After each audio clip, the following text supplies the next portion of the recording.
கர்த்தருடைய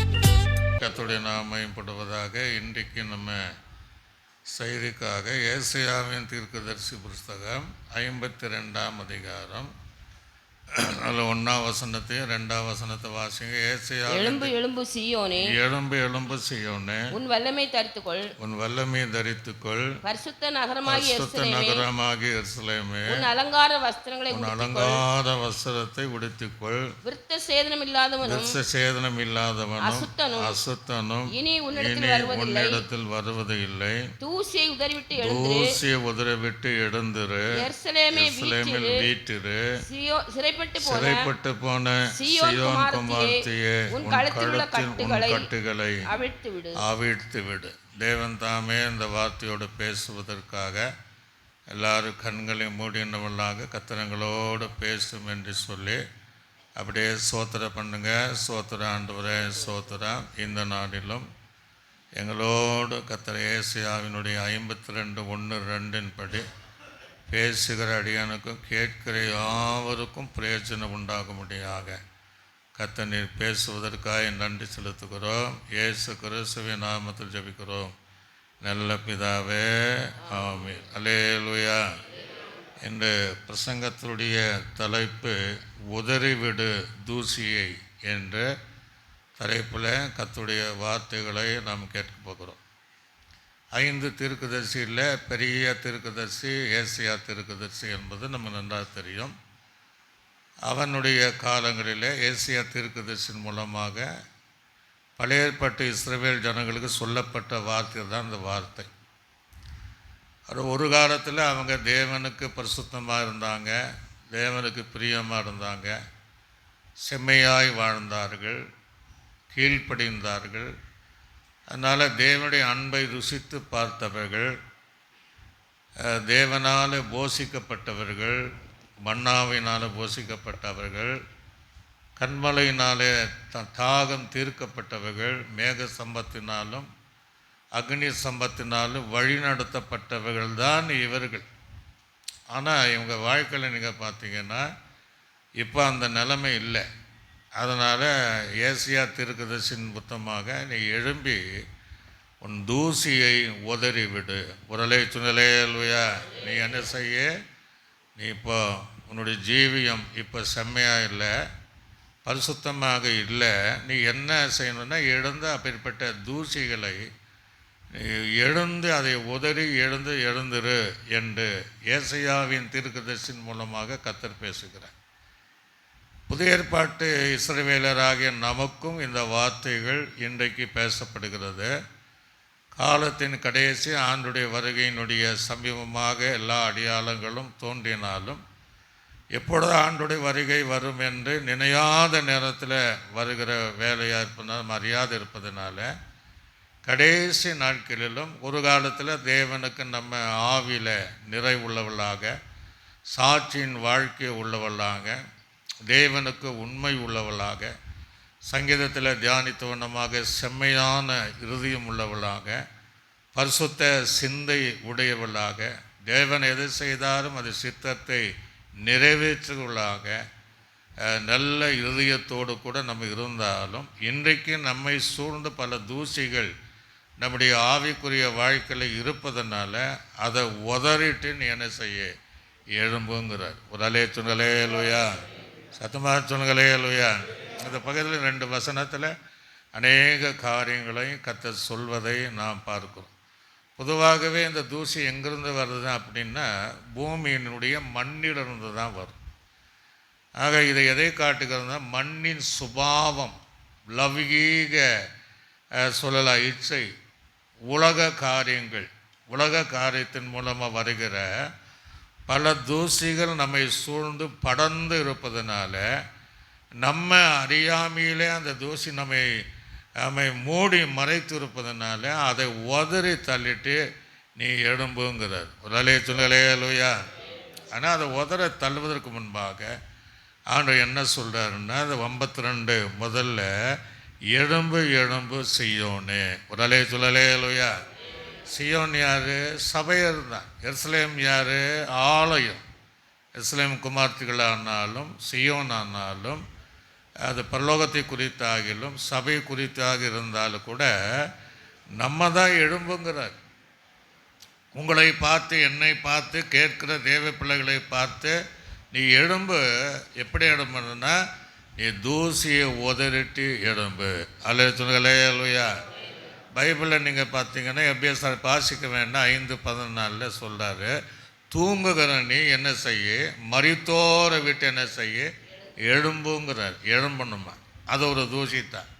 தூங்குகிற நீ ஆவிக்குரிய வாய்க்கில் நீ தூங்கி கொண்டு இருக்கிற உன்னுடைய ஜீவிதத்தில் நீ மரித்து போன அந்த சூழ்நிலையிலிருந்து நீ எழும்பு அப்படின்னு கர்த்தர் சொல்கிறார். பொல்லாத குணத்தை விட்டு நீ எழும்பு, உன் துர்குணத்தை விட்டு நீ எழும்பு, உன்னுடைய கீழ்ப்படியாமை விட்டு எழும்பு, உன் வஞ்சகமான குணத்தை விட்டு நீ எழும்பு, உன் பெருமை விட்டு எழும்பு, பொய்யான வாழ்க்கையை விட்டு நீ எழும்பு, உன் அசுத்தத்தை விட்டு நீ எழும்பு என்று கர்த்தர் இன்றைக்கு நம்மோடு பேசுகிறார். அல்லேலூயா சொல்லுங்களேலூயா. இப்போ இளையகுமாரன் எழுந்து வந்தான். அவன் தூசி நிறைந்த வாழ்க்கை வாழ்ந்தான். அழுக்கு வசரம், குளிச்சு ரொம்ப நாள் ஆச்சு, தலை கூட வரலன்னு இப்படித்தான் இருப்பான். தூசி நிறைந்த வாழ்க்கை. ஆனால் எழுந்தான். அல்லேலூயா சொல்லுங்களேலூயா. தகப்பன் வீட்டுக்கு வந்ததை போல இவைகளெல்லாம் நம்முடைய வாழ்க்கையில் தூசினாலே நம்ம கரைப்படுத்தி வைத்திருக்கிறோமோ அதெல்லாம் உதறி தள்ளுனுங்க. உதறி தள்ளி நம்ம எழும்பும்போது மீண்டும் நாம் விட்டு போன அது ஆவிக்குரிய நிலைமைகளிலே கர்த்தர் நம்மை கொண்டு வர அவரை விரும்புவதனால நம்ம எழும்பி எல்லா தூசையை உதறணும். ஒரு அலையை சொல்லலேலூயா. பொதுவாகவே குளிர்காலத்தில் நம்ம இரவு நேரம் படுக்கும்போது பெட்ஷீட்டோ கம்பளியோ நம்ம போத்தி நம்ம படுப்பது நம்ம வழக்கம். ஆனால் காலை எழுந்த உடனே நாம் படுத்த படுக்கையானாலும் அந்த பெட்ஷீட்டை உதறி அதை மடுக்குவான். கம்பளி ஆனாலும் என்ன செய்வான், அதை உதறிட்டு மடுக்குவான். பெட்டானாலும் நாம் படுத்தப்பட்டு தான் அதை தட்டி விட்டு அந்த தூசியெல்லாம் தட்டி விட்டு அதை க்ளீன் பண்ணி நம்ம வச்சுருப்போம். பொருளே சொன்னலே லோயா. இதை எங்கேருந்து அந்த தூசி வருதுன்னு நமக்கே தெரியாது. அதே போல் நம்ம வாழ்க்கையிலும் எங்கேருந்து தூசியான உலக காரியம் வருதுன்னு நமக்கு தெரியல. சிலது தெரிஞ்சு செய்கிறோம், சிலது அறியாமையினாலே தெரியாமையே அந்த சுபாவங்கள் வந்து. அப்போ ஒவ்வொரு காலை நேரத்திலும் நம்ம வாழ்க்கையில் நம்ம எழும்பும்போது நமக்குள்ளே என்னென்ன தூசி இருக்கோ, என்னென்ன தேவையில்லாத உலக சுபாவங்கள் இருக்கிறோ, மண்ணின் சுபாவங்கள் இருக்கிறதோ அதை நாம் காலையில் எழுந்து அதை உதறி தள்ளணும். உடலே சொன்னலேலூயா. ஒருவேளை இரவு நேரத்தில் நம்ம ஏதாவது பொல்லாதவைகளை சிந்தித்திருந்தால், வீணானவைகளை சிந்தித்திருந்தால், அல்லது நெல் விஷயத்தோடு சிந்தித்தால் நல்லது தான். தேவையில்லாதவைகளை குழப்பி நம்ம இரவு நேரம் முழுவதுமாக தேவனுக்கு விருப்பமில்லாத தேவையில்லாதவைகளை சிந்தித்திருக்கிறோமே, அது காலை இழந்த உடனே அவைகளெல்லாம் உதறி தள்ளி, அலே சொன்னலேலூயா, சத்தமாக சொன்னலேலூயா, அது உதறி தள்ளி தேவனுக்காக எழும்பி பிரகாசிக்க வேண்டும் என்று கர்த்தர் விரும்புகிறார். ஒரு காலத்தில் நம்ம எழும்பி பிரகாசித்தோம், தேவனுக்காக எழுந்து நின்றோம். ஆனால் இன்றைக்கி என்ன செய்கிறோம், தூசியோடு நம்ம எழுந்து நிற்கிறோம். உலகத்தினுடைய மண்ணின் சுபாவம் நம்மை சூழ்ந்திருக்கிறது. அதனால் அதை நம்ம இப்பொழுது தள்ளி விட்டு எழும்பணும் அப்படின்னு சொல்கிறார். ரெண்டாவது நம்ம என்ன செய்கிறோம்னா, ஒவ்வொரு நாளும் நம்ம சரீரத்தை பலவிதமான சோப்புனால நம்ம என்ன செய்கிறோம், ஏன் அப்படின்னா சரீரத்தில் அழுக்கு இருக்கும், தூசி இருக்கும். அதனால் நம்ம அதை சுத்திகரிக்க வேண்டும். வெளியே அப்படியே போனால் என்ன நினைப்பாங்க என்று நம்ம சரீரத்தை நம்ம என்ன தண்ணீர்னால் எல்லாம் கழுவதை போல் நம்ம என்ன செய்யணும்னா நம்ம ஈசோப்பினால் நம்மை சுத்திகரிக்க வேண்டும். ஒரு அலையை சொல்லலே இல்லையா. நமக்கு ஒரு சோப்பு இருக்குது, ஈசோப்பினாலே. தாவீது சொல்லுகிறார், ஆண்டவரே என் ஜீவியம் முதுமாக என்னுடைய ஆவிக்குரிய ஜீவம் பாண்டமில்லை மீண்டும் தலை தூக்காமல் அது மாண்டு மழியத்தக்க எனக்குள்ளே எறும்புகிற தீய சக்திகள் எனக்குள் இருக்கிறதான துர்குணங்கள், எனக்குள் இருக்கிறதான மாயமாலங்கள், இவைகளெல்லாம் என்ன செய்யணும் ஆண்டவரே, சுத்திகரிக்க வேண்டும் என்று காலை நேரம் நம்ம குளிப்பதை போல ஒவ்வொரு நாளும் ஈசோப்பினாலே அவருடைய ரத்தத்தினாலே நம்ம கழுவி நம்மை சுத்திகரித்து அதெல்லாம் உதறி தள்ளிடணும். ஒரு அலைய சொல்லலையா, கையில் வச்சுங்கலையா. நல்லா நம்ம கவனிக்க வேண்டும். காலையில் டிஃபன் சாப்பிட்றோம், மதியானம் சாப்பாடு சாப்பிட்றோம், நைட்டில் எதை சாப்பிட்றோம். ஆனால் நான் காலையில் நமக்கு வரக்கூடிய பல வகை ஃப்ளைட் இருக்குது. அதனால் அம்மாமார்கள் என்ன செய்வாங்க, அதை கழுவிடு தான் என்ன செய்வாங்க, கொண்டு வருவாங்க. அதில் தூசி பட்டிருக்கும், அதனால் தூசியோடு நம்ம சாப்பிடக்கூடாது என்பதற்காக அந்த பாத்திரத்தை கழுவி அதில் கொண்டு வருவாங்க. மதியானம் பாருங்கள், அதே ஃப்ளைட்டானாலும் அப்படி கொண்டு வர மாட்டாங்க. அது எப்படியும் அதில் தூசி வரும், அது மீண்டும் அதை கழுவுவார்கள். சாயங்காலம் ஒருவேளை நேற்றா கழுவியாச்சு, கழுவ வேண்டாம், அப்படியே கொண்டு வர மாட்டாங்க. மாலையிலும் நம்ம சாப்பிட்டான்னு கழுவோம். சில நேரங்களில் சில வீட்டில் அவசரமாக அது அப்படியே கொண்டு வந்துடுவாங்க. நம்ம அப்படி பார்க்கும்போது சுற்றி தூசியாக இருக்கும். இது என்ன, அது இப்படி கொண்டு வந்திருக்கிற, வேற கொண்டு வா அப்படின்னு சொல்லணும். ஆக ஒவ்வொரு நாளும் வேத வசனத்தை தியானிக்கும் போது தேவனுடைய வசனங்களை, நம்ம சரீரத்துக்குரிய ஆகாரம் சாப்பிட்றோம், நம்முடைய ஆவிக்குரிய ஆகாரம் என்பது வசனம்தான். அந்த வசனத்தை தியானிக்கும் போது, அந்த வசனத்தை கேட்கும்போது இந்த பாத்திரத்தை எப்போது கழுவி நம்மை சுத்தமாக வைத்து கொள்ள வேண்டும். அல்ல சொல்லுயா, கையில் வச்சுங்களேலுயா. அப்படி நம்ம ஆண்டாத்தான் சொல்றார், நீ தூசியை உதறிட்டுன்னு என்ன செய்ய எழும்புங்கிறார். சில நேரங்கள் நல்லா கவனிங்க, வீட்டில் 4 முறை கூட்டினாலும் வீடு என்ன செய்யும், தூசியாக இருக்கும். நீங்கள் பார்த்துருக்கீங்கன்னா 10 முறை கூப்பிட்டாலும் அவங்க சொல்லுவாங்க, போது நாச்சு, எங்கே நமக்கு தெரியாது, நம்ம அறியாமே சில சுபாவங்கள் வருகிறது. அதுக்கு என்ன செய்வாங்க, தொடப்பத்தை எடுத்து கூட்டி பெருக்கி அந்த குப்பையில் கூட்டுவாங்க. இந்த 10 வெள்ளிக்காசில் ஒரு வெள்ளிக்காசு காணாமல் போகும்போது அவள் அப்படி தான் இருந்தாள். கூட்டி பெருக்கி அவள் என்ன செய்தால், அது கண்டுபிடித்தால் விளக்கை கொளுத்தி வசனத்தின் நிமித்தமாக, விளக்கு என்பது வசனம், நம்முடைய ஜீவிதத்தில் எல்லா தூசியை வசனம் என்கிற வெளிச்சத்தினால எல்லாம் கூட்டி பெருக்கி அது நெருப்பிலே சுட்டிருக்குவேன். ஒரு அலைய சொல்லலையா, கையில் வச்சுலையா. இந்த அனுபவம் உங்களுக்கு நிறைய இருக்கும். சில நேரங்களில் நல்ல ட்ரெஸ்ஸை பண்ணிட்டு போவோம்.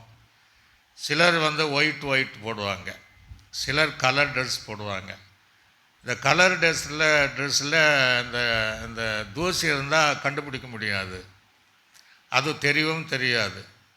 சில நேரங்களில் சில வன்வஸ்திரம் மறித்து எங்கே போவாங்கன்னா அவங்களுக்கே தெரியாது, வீட்டுக்கு வருவாங்க. வீட்டுக்கு பார்த்து, என்ன பின்னாடி இப்படி தூசி, எங்கே போய் உட்காந்தேன்னு கேட்பாங்க. ஒயிட்டான அந்த தூசி தெளிவாக தெரியும். ஒரு சொல்லலையா, கலரானா தெரியாது. இது எதை காட்டுன்னா, ஆவிக்குரியவர்களுக்கு தூசி கொஞ்சம் பட்டாலும் உலகத்தை பார்த்துடுவாங்க. இந்த உலக மனிதர்கள் எவ்வளோ தூசி பட்டாலும் அதை கவனிக்க மாட்டாங்க. ஆவிக்குரிய வாழ்க்கையில் சில தூசி போல் ஒரு பிரச்சனை நம்ம வாழ்க்கையில் வந்தால், அது சரியாக இந்த வெண்வஸ்திரத்தில் இருக்கிற தூசியை, கரையை பார்ப்பதை போல நம்மை சுற்றி எல்லாரும் பார்ப்பாங்க. ஒரு அலை சொல்லலையா. அதுதான் எபிரேய நிருபத்தில் நம்ம நெருங்கி வருகிற பாவத்தை உதறி தள்ளணுமா. ஒரு அலை சொல்லலையா, அதை உதறி தள்ளணும். அப்போ எங்கே, அது இன்னொரு கேள்வி கேட்போம், நீ எங்கே உட்கார்ந்த அப்படின்னு கேட்போம். சில நேரங்களில் நம்ம உட்கார இடங்கள் சரியில்லைன்னா தூசி நம்ம வாழ்க்கையில் வரும். ஒரு அலைய சொல்லலையா. பரிகாச கூட்டத்தில் உட்கார்ந்துருப்போம், பாவம் செய்கிறவன் உட்கார்ந்துட்டுருப்போம், துன்மார்க்கனுடைய நடுவில் உட்காந்துருப்போம். சில நேரங்கள் அவருடைய பலவீனங்கள் நமக்குள்ளே வரும், அவங்களுக்குள்ளே இருக்கிற பொல்லாத குணங்கள் நமக்கு தெரியாது. நாமும் பிற்காலத்தில் அவர்களை போல மாறி நாம் தூசி நிறைந்த ஜீவியத்தை செய்குளாக இருந்தால் கர்த்தர் பிரியமாக இருக்க மாட்டோம். அப்போ நம்ம உட்கார இடம் எப்படி? பிள்ளைகளுக்கு நான் சொல்லுவோம், காலேஜ் படிக்கிற பிள்ளையானாலும் வாலி பசங்களே, யார் இவங்க கூட நீ சேரக்கூடாதும்பா. ஏன்னா அவன் எல்லா பாவத்திற்கு அடிமைப்பட்டு இருக்குமா, கஞ்சா பழக்கத்தை அடிமைப்பட்டு இருக்குமா, போதைக்கு பொட்ட பிள்ளைங்க சொல்வான், இங்கெல்லாம் இந்த பொண்ணு கூடலாம் நீ சேரக்கூடாது, அது ஒரு நாளுக்கு ஒரு பையனை கொண்டு சுற்றிட்டுருக்கு அப்படிங்கிறத இப்போ நம்ம வாலிப பசங்களை சொல்லுவோம். சில பசங்க அது புத்தியாக சரி நல்லது என்று நிதானித்து அங்கே காத்துக்கொள்வோம். சில பசங்க நம்ம எவ்வளோதான் சேரக்கூடாதுன்னா அவங்க கூட சேருவாங்க. நாலு அடைய பார்த்திங்கன்னா அவனுக்கு இருக்கிற அத்தனை பாவ பலவீனங்கள் இவனுக்குள்ளே வந்துடுது.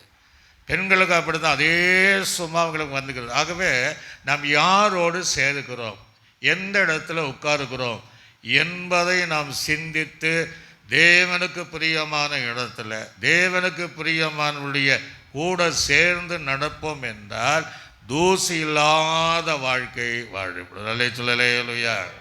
அதுதான் ஏசாயாவில் சொல்கிறாரு, நீ என்ன செய்ய, நீ தூசியை நீ உதறி விடு, அந்த ரெண்டாவது தூசியை உதறி விட்டு நீ எழுந்துரு, அப்படியே நீ எழும்பாத என்று சொல்கிறார். இந்த உலகம் ஒரு பொல்லாத உலகம், பாவம் நிறைந்த ஒரு உலகம். இதை எலும்புன்னு சொல்லிட்டு அடுத்தது என்ன சொல்கிறாருன்னா, முதலாவது எழும்பு எழும்பு சீயோன்னு உதறிட்டு இப்போது உன் வல்லமையை தரித்துக்கொள். அல்லேலூயா சொல்லுங்களே, அல்லேலூயா சத்தமாக சொல்லுங்களே, அல்லேலூயா. அப்போ அதை தள்ளிட்டு ஆண்டவர் சொல்கிறாரு, ஒரு காலத்தில் நீ வல்லமை எனக்கு நான் தந்த நீ வல்லமை இல்லை, நான் தந்த நீ பலத்தில் நீ இருந்த, இப்போ எனக்கு நான் தந்த வல்லம் உங்கள்கிட்ட கிடையாது. நான் உனக்கு தந்த உன்னதமான அந்த பரிசுத்தாவுடைய பலன் கிடையாது. காரணம் என்னென்னா, தூசி நிறைந்த வாழ்க்கையில் நீ வாழ்ந்துட்டுருக்கிற, அதனால் உன்னுடைய வல்லமை நீ இழந்து போனாய், உன் பலனை நீ இழந்து போயிட்ட. ஆகவே மீண்டும் நீ என்ன செய்யணும், இஸ்ரவேல் ஜனங்க தான் சொல்கிறாரு, நீ காண்டா மிருகத்துக்கு ஒப்பான பலனை கொடுத்தேங்கிறார். அங்கே சொல்கிறாரு, இப்போ பலன் இல்லை, வல்லமை இல்லை, அதனால் இதை தள்ளி நீ எதனை எழும்புனா நீ பெற்றுக்கொண்ட அந்த வல்லமையை, நீ பெற்றுக்கொண்ட அந்த பலத்தை மீண்டும் பெற்றுக்கொள். அல்லேலூயா சொல்லுங்களே, அல்லேலூயா. பலன் நமக்கு அவசியம். அதற்கு நீங்கள் பார்த்தீங்கன்னா சில வசனங்களை நாம் வாசிப்போம், சீக்கிரமாய் நம்ம வாசிப்போம். யாத்திரியாகம புஸ்தகத்தில் 9ஆம் அதிகாரம் அதில் 16வது வசனத்தை வாசிங்க. யாத்திரியாகமம் 9ஆம் வல்லமையை சொல்லுங்க. என்னுடைய வல்லமையை, யாருடைய வல்லமை? இது தேவனுடைய வல்லமை. என்னுடைய வல்லமையை உன்னிடத்தில் காண்பிக்கும்படியாக, உன்னிடத்தில் காண்பிக்கும் பொருட்டாக என் நாமம் பூமியில் எங்கும் பிரஸ்தாபமாகும் போகும். அப்ப இது யாருடைய வல்லமைன்னா, நம்மை ஆராதிக்கிற தேவனுடைய வல்லமை. உடலே சொல்லலையா?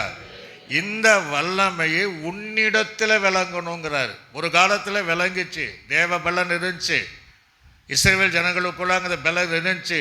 அந்த பலத்தினால தான் வனாந்தரத்தில் 40 வருஷம் அவன் நடந்தார்கள். ஒருவனாக பலவீனப்பட்டவன் இல்லை, கால் வீங்கலன்னு கூட பைபிள் இருக்கு.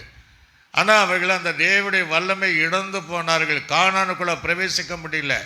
இன்றைக்கு புதிய ஏற்பாட்டு காலத்துடைய விசுவாசிகளானாலும் எங்களைப் போல இருக்கிற ஊழியரானாலும் அந்த நாள் இருக்கிற அந்த வல்லம் இருக்கா? கர்த்தருடைய வல்லமை இருக்கா? அந்த கர்த்தருடைய பலன் இருக்கா? அந்த வல்லமை நம்ம மேலே அது உலகம் எங்களும் அல்லது நம்முடைய ஊழியத்திலும் விசுவாச வாழ்க்கையிலும் அது பிரஸ்தாபப்படுத்துகிறதான்னு அநேகர் சொல்லுவாங்க. அன்னைக்கு இருந்த வல்லமை என்கிட்ட இல்லைங்க, அன்னைக்கு இருந்த பலனும் என்கிட்ட இல்லை. ஒரு அலைய சொல்லுங்களே, இல்லையா? ஏன் இல்லை அப்படின்னா, தூசியில் அமர்ந்திருக்கிறோம், தூசி நிறைந்த வாழ்க்கையில் வாழ்ந்திருக்கிறோம், மண்ணின் சுபாவத்தோடு வாழ்கிறோம், உலகத்திற்கு உலக சுபாவத்தோடு லௌகீக இன்பத்தோடு நாம் வாழ்ந்து கொண்டு இருப்பதனால அந்த வல்லமை நாளுக்கு நாள் இழந்து, அந்த பலத்தை நாளுக்கு நாள் இழந்து லட்சியமாக சிம்சோன் இருந்ததை போல நாம் இழந்திருக்கிற நம்ம வாழ்க்கையில் கர்த்தர் சொல்கிற வார்த்தை, நீ இழந்து தூசியை உதறி விடு. ஒரு அலை சொல்லலே, இல்லையா? ஏன் வல்லமை நீ மீண்டும் தரித்துக்கொள், நான் கொடுத்த வல்லமை நீ மீண்டும் பெற்றுக்கொள். அது என்னுடைய வல்லமை, என்னுடைய மகிமைக்காக, என் நாமத்தினுடைய மகிமைக்காக நான் தந்த அந்த வல்லமையை மீண்டும் தரித்துக்கொள் என்று கர்த்தருடைய ஆவியானவர் ஏசாயாவின் தீர்க்கதரிசியின் மூலமாக சொல்லுகிறார். 2 கொரிந்தியருக்கு நிருபம் 12ஆம் அதிகாரம் 9ஆம் வசனத்தை கூட வாசிங்க. 2 கொரிந்தியர் அதற்கு அவர் என் கிருபை உனக்கு போதும். பவுல் கேட்கிறான், பலவீனத்தை குறித்து கேட்கிறான். என்னுடைய கிருபை போதும், பலவீனத்திலே என் பலம் பூர்ணமாய் என்னுடைய பலன் பூர்ணமாய் விளங்கும் என்றார். ஆகையால் கிறிஸ்துவின் வல்லமை, இங்க நல்ல அர்த்தம் சொல்றார் பாருங்க.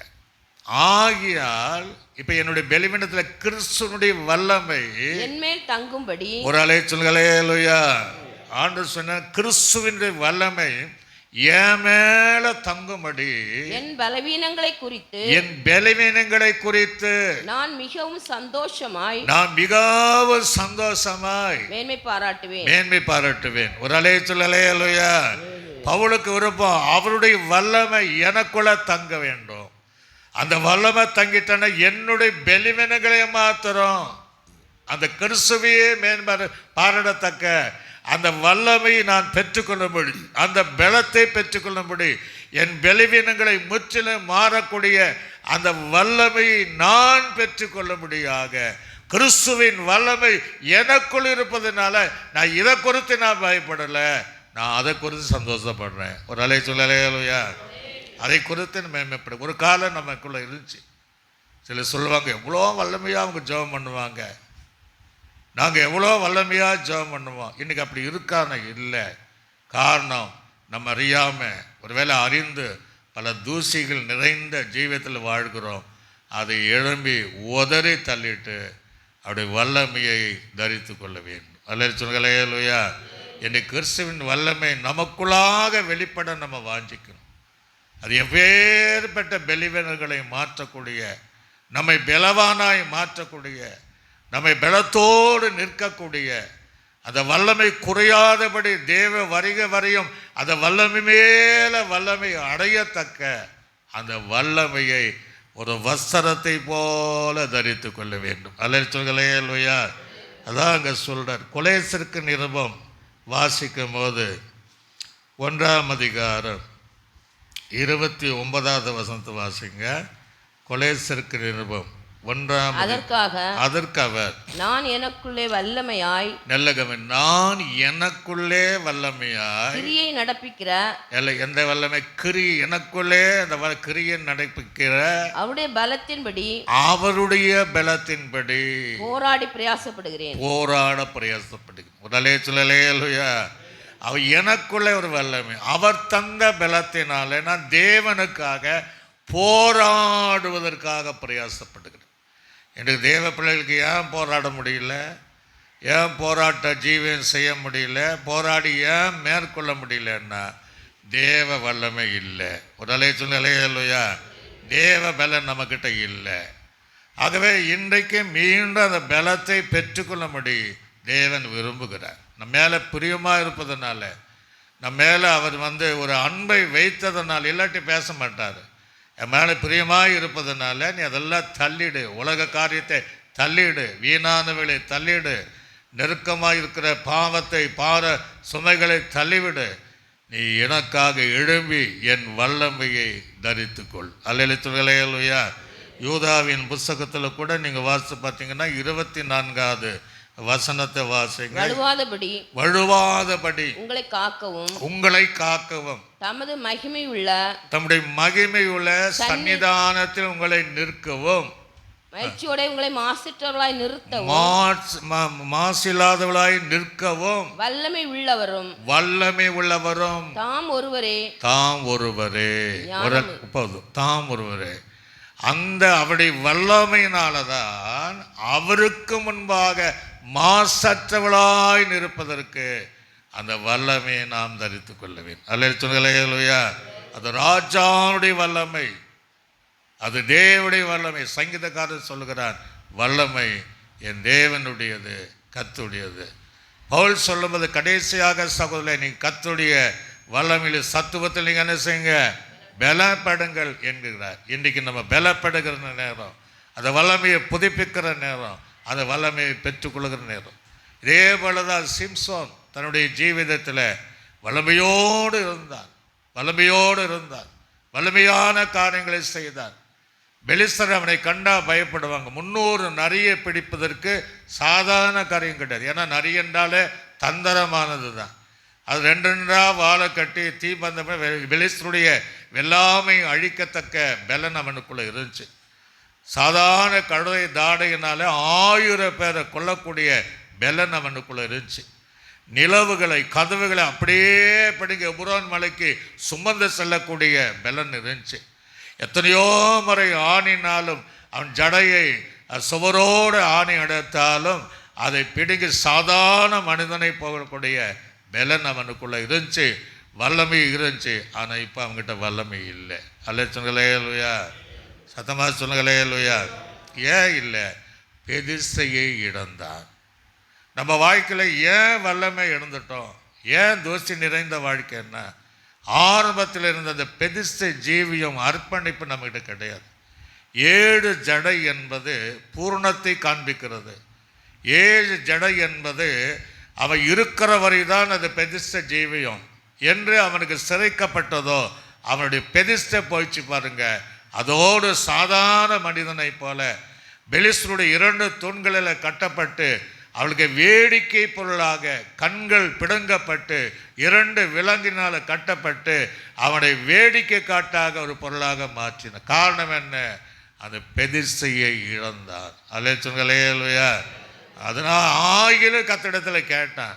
அந்த மறிக்கும் தருவாயிலும் அந்த பலன் அவன் மேலே இறங்குது. நம்ம வாழ்க்கையில் ஆரம்பத்தில் இருந்த அந்த பெதிஸ்தை ஜீவியன் நமக்குள்ளே இருக்கானா? கிடையாது. அவன் 7 என்பது பூர்ணமான பெதிஸ்த ஜீவியம். அவன் செய்கிற வரையும் அவனுக்குள்ளாக அந்த பலன் இருந்தது. அந்த 7 ஜடை, அது பைபிள் இருக்கு, 7 ஜடையை சிரைத்து விடும்போது அந்த பூர்ணம், அந்த அபிஷேகம், அந்த பிரதிஷ்டை அவனை விட்டு விலகினது. ஒரு நிலை சொல்லலையா? நம்ம வாழ்க்கையில் அந்த பிரதிஷ்டை இல்லை. ஆரம்பத்தில் இருந்துச்சு, இன்றைக்கி இல்லை. இன்றைக்கி நம்முடைய ஆவிக்குரிய வாழ்க்கையில் இஷ்டம் போல் ஒரு விளையாட்டு பொருளாக நினச்சிருக்கிறோம். அப்படி இல்லை. இந்த ஆரம்பத்தில் இருக்கிற அந்த அபிஷேகம் இருக்கணும், அந்த டெடிகேட் இருக்கணும். கலப்பை மேல் கை வைத்தட்ட எவன் அவன் பின்னிட்டு என்ன செய்யக்கூடாதா? பார்க்காத அந்த அர்ப்பணிப்பு நமக்குள்ளே இருக்க வேண்டும் என்று கர்த்தர் அங்கே விரும்புகிறார். இந்த 7 காரியம் என்பது என்ன அன்று நீங்கள் பார்த்தீங்கன்னா மத்தேயு சுவிசேஷம் 10ஆம் அதிகாரம் 37ஆம் வசனம் முதல் 39வது வசனம் வரைக்கும் நீங்கள் வாசிங்க. நல்ல கவனிங்க. இதுதான் அர்ப்பணி சொல்றார். நம்ம கொடுக்கப்படுகிற ஒரு பெரிசனம் தகப்பனையாவது தாயையாவது நல்ல கவனிங்க, என்னிலும் அதிகமாய் நேசிக்கிறவன் எனக்கு பாத்திரன் அல்லன்ட்டார். ஒரு அலே சொல்லலையா? நேசிக்க வேண்டான்னு சொல்லலை. தாய் தகப்பனுக்கு கீழ்ப்படி. அப்போ தான் நீ நீடித்த இந்த உலகத்தில் நீ நன்றாய் வாழ முடியும். நீடித்த நாட்களாய் நீ உனக்கு திருப்தி ஆக முடியும். ஒரு அலை சொல்லலையா? ஆனால் அதில் ஒரு கண்டிஷன். பெதிச ஜீவி அப்படின்னா நீ என்ன செய்கிறான்னா, மீண்டும் அந்த வசனத்தை வாசிங்க. தகப்பனையாவது தாயையாவது என்னிலும் அதிகமாக நேசிக்க கூடாதுன்னு, என்னிலும் அதிகமாய் நேசிக்கிறவன் எனக்கு பாத்திரன். ஒரு அலை சொல்லலையா? இன்றைக்கெல்லாம் நிறைய பேர் ஊழியர் செய்கிறதானாலும் விசுவாசிகளானாலும் தாய் தகப்பன் வெளிவிடப்படும் போது நம்ம என்ன செய்கிறோம்? கூட்டத்துக்கு வர மாட்டோம், உபவாச கூட்டத்துக்கு வர மாட்டோம், தேவனை தேட மாட்டோம். ஏன் அப்படின்னா நாம் அவர்கள் மேல் வைத்த நேசம். ஒரு அலே சொல்லுங்களேலுயா. அது வேண்டான்னு சொல்லலை. ஆனால் அதை தாண்டி ஆண்டு சொல்கிறாரு, அந்த நேசம் நீ தகப்பன மேல் வைத்திருக்கிற நேசம் உன் தாயின் மேல் வைக்கிற நேசத்தை காட்டிலும் நீ என்ன நேசிக்கணும். அப்படி அல்ல சொல்லலையா? அப்படின்னு என்ன அர்த்தம்னா, நான் இருக்கிற இடத்துல நீ வர வேண்டும். எல்லா நாளும் சொல்லலையே, ஓய்வு நாள், பண்டிகை நாள், மனமகிழ்ச்சி நாள், விசேஷ கூட்டங்களில் நிறைய பேர் நீ கேளுங்க, அம்மாவுக்கு உடம்பு சரியில்லை வரல, அப்பாவுக்கு உடம்பு சரியில்லை வரல. சொல்லலே சொல்லலையா? அப்படின்னு நிறைய பேர் சொல்கிறத நம்ம பார்க்குறோம். அதுதான் ஆண்டு சொல்கிறாரு, ஏன் வர முடியல? அப்போ தேவனை பார்க்கலும் தாயின் தகப்பனை நேசிப்பதனால நாம் அந்த அர்ப்பணிப்புக்குள்ளாக வர முடியவில்லை. சொல்லலையா? எங்கள் ஜீவிதத்தில் எங்கள் அம்மா மறிக்கும் போது நம்ம இங்கே பிரசங்கம் பண்ணிகிட்ருக்குறோம். சொல்லலையா? ஏன் அப்படின்னா எங்கள் அம்மாவை போல் ஒரு தாயை பார்க்க முடியும், ஆனாலும் தேவனை நேசிக்கிறோம் என்பதற்காக, தேவனுக்கு பாத்திரமாய் இருக்க வேண்டும் என்பதற்காக எந்த சூழ்நிலையிலும் தேவனுக்கு நேசமாக பிரியமாக இருக்க வேண்டும். அல்லேலூயா. சில நேரம் ஊழியக்காரர் மீட்டிங் நம்ம மாவட்ட போதகர் இருக்கிறதுனால சொல்கிறேன், ஏன் வரல அப்படின்னு கேட்பேன். அப்போ அப்பாவுக்கு உடம்பு சரியில்லை, அம்மாவுக்கு உடம்பு சரியில்லை. அதே சமயத்தில் இங்கேயும் எனக்கு நிறைய இப்போ பலிவீனங்கள், மனைவியெல்லாம் படுக்கையாக இருப்பேன், கை தாங்க நான் அப்படியே விட்டு போயிடுவேன். காரணம் என்னென்னா, நாம் தந்தவைகளை பார்க்கலாம் தந்த தேவனை அதிகமாக நேசிக்கிறோம். ஒரு அல்லேலூயா. அதுதான் பெரிச ஜீவியம் என்று வேதம் சொல்லுகிறது. மீண்டும் வாசிங்க. மகனையாவது மகளையாவது என்னிலும் அதிகமாய் நேசிக்கிறவர் பாத்திரம் அல்லன்றார். ஒரு அல்லேலூயா. இன்னைக்கு நம்ம ஜீவி எப்படி இருக்கு? மகனை யார் கொடுத்தார்? மகளை யார் கொடுத்தார்? கர்த்தர் தான் கொடுத்தார். ஒரு அல்லேலூயா. இப்போ ஆபிரகாமுடைய வாழ்க்கையில் என்ன நடந்துச்சு அப்படியெல்லாம் நம்மக்கிட்ட கேட்க மாட்டார். பயந்துடாதீங்க. அவனுக்கு ஒரு சோதனை வைத்தார், நீ ஈசாக்கு எனக்கு தா அப்படின்னாரு. அவன் பாருங்க, தேவன் மேல் வைத்த நேசத்தினால தந்த அந்த ஈசாக்கை நேசிக்காம நேசிய தேவனுக்காக அது பலியாக கொடுக்க போனான். ஆனால் மீண்டும் உயிரோடு வந்தான். ஒரு அல்லேலூயா. நம்ம எப்படி இருப்போமா? சில நேரங்களில் என்ன செய்வோம், இப்போதான் வீட்டுக்கு வந்திருக்கிறா, அவள் ரெஸ்ட் எடுக்கிறா, அதனால் நாங்கள் என்ன செய்ய முடியல, கூட்டத்துக்கு வர முடியல. மகன் வந்திருக்கிறான், தூரத்துலேருந்து வந்திருக்கிறான், களைப்பாக வந்திருக்கிறான், அதுக்கு விதவிதமாக நாங்கள் ஆகாரம் செஞ்சு கொடுக்கணும், வாடி போன முகத்தில் வந்திருக்கிறா. அதனால் நம்ம அப்படி சொல்லுவோம். ஆண்டவர் என்ன சொல்கிறாரு, நான் உனக்கு தந்த மகனையாவது நேசிக்க வேண்டான்னு சொல்லலை, ஆராதித்து முடித்து தேவனுக்கு கொடுக்க வேண்டிய கனத்தை கொடுத்துட்டு நீங்கள் எவ்வளோ நேசித்தாலும் பிரச்சனை கிடையாது. ஒரு அல்லேலூயா. ஆக நிறைய பேர் இந்த தவறு செய்கிறோம். ஏன் அப்படின்னா, மகனை தேவனை காட்டின மகனை நேசிக்கிறவன், தேவனை காட்டும் மகளை நேசிக்கிறவன் எனக்கு பாத்திரவனாக இருக்க முடியாது. ஒரு அல்லேலூயா. இதான் பெரிச ஜீவியம். அடுத்தது வாசிங்க. ஆண்டு சொல்ல, தன் சிலுவை எடுத்துக்கொண்டு என் பின்பற்றாத எனக்கு அவனும் பாத்திரம் கிடையாது. என் சிலுவை எடுக்காம, சிலுவை என்பது பாடு, சிலுவை என்பது உபத்திரம், அதை எடுக்காதவன் பாத்திரவன் அல்ல. நல்ல கவனிங்க, இந்த ஜீவனை காக்கிறவன் அவன் இழந்து போவான். என் நிமித்தம் தன் ஜீவனை இழந்து போகிறவன் அதை காப்பான். ஒரு அல்லேலூயா. நம்ம சரீரத்தை நேசிக்கிறோம், இதை நேசிக்கிறோம், இதை நேசித்து வீட்டில் இருந்துக்கிறோம். நீ இதை நேசிப்பதை பார்க்கலாம், ஒருவேளை இதை இழந்தாலும் அதை மீண்டும் பெற்றுக்கொள்ளலாம். நீ நேசிக்க வேண்டிய ஒரே ஒரு காரியம், தேவனை நேசித்தால் அதுதான் பெரிச ஜீவியோ. வாசிங்க. உங்களை ஏற்றுக்கொள்கிறவன் என்னையும் ஏற்றுக்கொள்கிறான், என்னை ஏற்றுக்கொள்கிறவன் என்னை அனுப்பினவரை ஏற்றுக்கொள். அப்போ இவ்வளோ அந்த பெரிச ஜீவன் நமக்கு தேவை. அப்போதான் தேவனுக்கென்று நாம் அர்ப்பணிக்க முடியும். அதான் சொல்ல, அதெல்லாம் நீ இழந்துட்ட, இப்போ வல்லமை கிடையாது, என் மேலே நேசம் கிடையாது, அந்த தூசியை உதறி இதெல்லாம் உலக காரியம். தூசியை உதறி தள்ளிட்டு எழும்பு செய்யோன்னே வல்லமையை தரித்துக்கொள். அல்லேலூயா. வல்லமையை தரித்துக்கொள் என்று கர்த்தருடைய வேதம் நமக்கு தெளிவாக சொல்லுகிறது. மீண்டும் நீங்கள் ஏசியாவின் தீர்க்கதரிசி 52:2 நீங்கள் வாசித்து பார்த்தீங்கன்னா அங்கே சொல்லாரு, வாசித்து பாருங்க. எழுந்திரு எருசலேமே, வாசிங்க. சிறைப்பட்டு போன சீயோன் குமாரத்தியே, உன் கட்டுகளை அவிழ்த்து விடுன்ட்டார். நீ இப்போ சிறைப்பட்டு போயிருக்கிற, நல்லதா இருந்த, ஆனால் பாவம் நிறைந்த ஜீவியம், தூசி நிறைந்த வாழ்வு. நீ சீயோன் குமாரத்தியாக தான் இருந்த, நீ எருசலேமின் குமாரத்தியாக தான் இருந்த.